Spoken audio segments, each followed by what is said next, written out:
Eh bien rebonjour, voici Serge, toujours en présence de cette Ford Thunderbird de 1956. Alors vous aurez peut-être vu la première partie de cette vidéo où j'en fais un essai de conduite.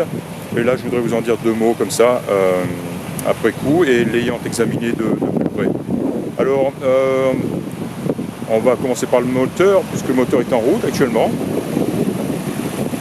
Alors un très très joli compartiment moteur, extrêmement propre, et un moteur qui tourne comme une horloge, et que ce soit au ralenti comme ça, ou que ce soit en utilisation sur route, vraiment un moteur qui est exceptionnel. La voiture est vraiment, elle tourne comme une horloge, et elle se conduit vraiment avec beaucoup de facilité et de plaisir.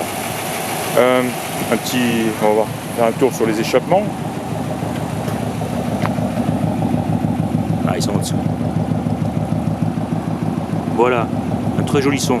Je pense que normalement ils devaient sortir par là, mais ils ont abandonné cette option. Mais je sais pas ce qu'elle a en dessous comme échappement, mais elle a un très joli son. On voit des pneus qui sont neufs, quasi neufs. Et voilà, donc voilà, on continue. Alors je le disais, hein, une voiture qui présente extrêmement bien, on le voit bien. On va le voir de ce côté avec porte fermée, quoi. On a presque l'impression de voir un show-car pratiquement quand on la voit comme ça exposée au soleil. Mais après, comme je le disais, quand on s'approche, on arrive à en fait plus sentir qu'à voir les défauts. Parce que là, bon, avec une lumière vive, c'est à peine visible. Mais là, on peut peut-être le voir. On voit cette fine chair de poule, je dirais. Hein, une peinture qui aurait fait une réaction, une peinture ancienne malgré tout. Hein, donc c'est pas nouveau. Hein. Mais c'est tout. Et c'est plutôt on sent les petits défauts de peinture. Là non, par contre c'est lisse, c'est nickel. Mais à certains endroits on peut sentir la présence de cette petite chair de poule. Là non, j'en vois pas et j'en sens pas. Hein, mais aussi une voiture qui mériterait d'être bien lustrée, hein, professionnellement. Voilà, attention, hein, je noircis certainement l'état de cette peinture. Elle reste quand même très belle. Hein. Alors on voit là une petite retouche ici de peinture blanche. Voilà, ici en haut du phare aussi, petite retouche ici. Donc voilà, je sais pas, hein, si vous voulez que je vous donne une note, je dirais un 7 ou 8 sur 10, hein, mais je suis assez pointilleux là-dessus, quoi. Hein. Donc voilà, on va arrêter de parler de ça. Tiens, on va refaire un tour dans le coffre, un très beau coffre aussi. J'ai soulevé les tapis et c'est très joli en dessous, c'est très sain. Pas de rouille du tout. Un tapis de sol neuf. Alors, bonne chose, elle a un très beau jeu d'enjoliveurs qui sont donc différents de ceux posés sur la voiture. Là, on a des Ford et là, on a celui-ci avec l'insigne de la T-Bird, tout chromé aussi, très joli. Ils sont vraiment en très bon état. Ce qu'on a aussi, c'est les fender skirts, hein, qui sont ici bien empaquetés, protégés, donc pour fermer les ailes, les ouvertures d'ailes arrière, selon pas le besoin, mais le goût, je dirais. Hein, voilà. Hein, il faut l'imaginer avec ces fender skirts à l'arrière, ça doit être vraiment magnifique. Voilà, elle a ce qu'on appelle le Continental, la roue de secours, hein, positionnée à l'arrière, qui s'écarte de la voiture en actionnant cette manette pour permettre au coffre de se lever. Et là, on va le fermer par exemple. Voilà, on voit, ça passe, on ferme. Et en même temps, on a ici accès bien sûr au bouchon de remplissage. C'est joli. Donc là, normalement, on pousse voilà.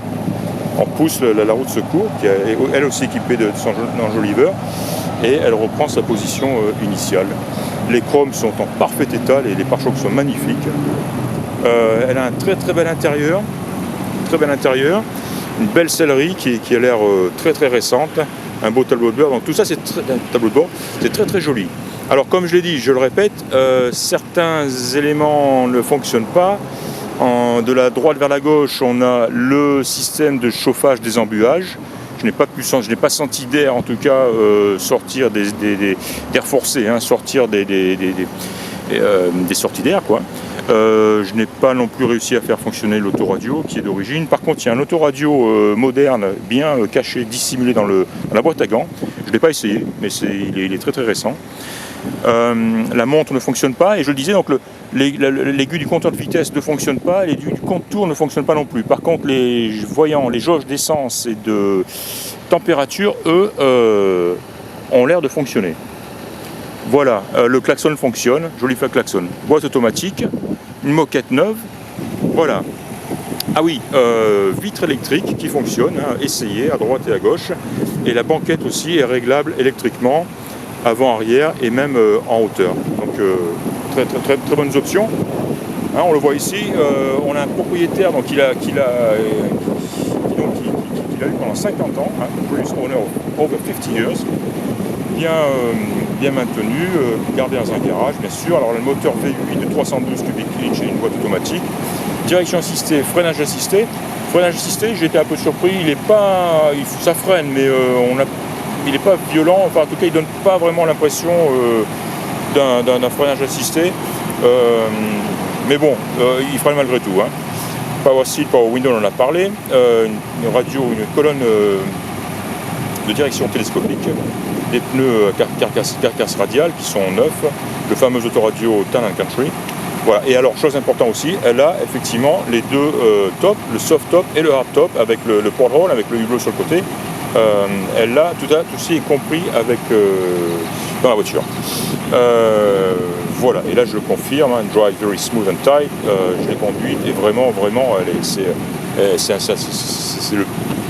le plaisir total à conduire. Hein. Vraiment, elle fonctionne très très bien.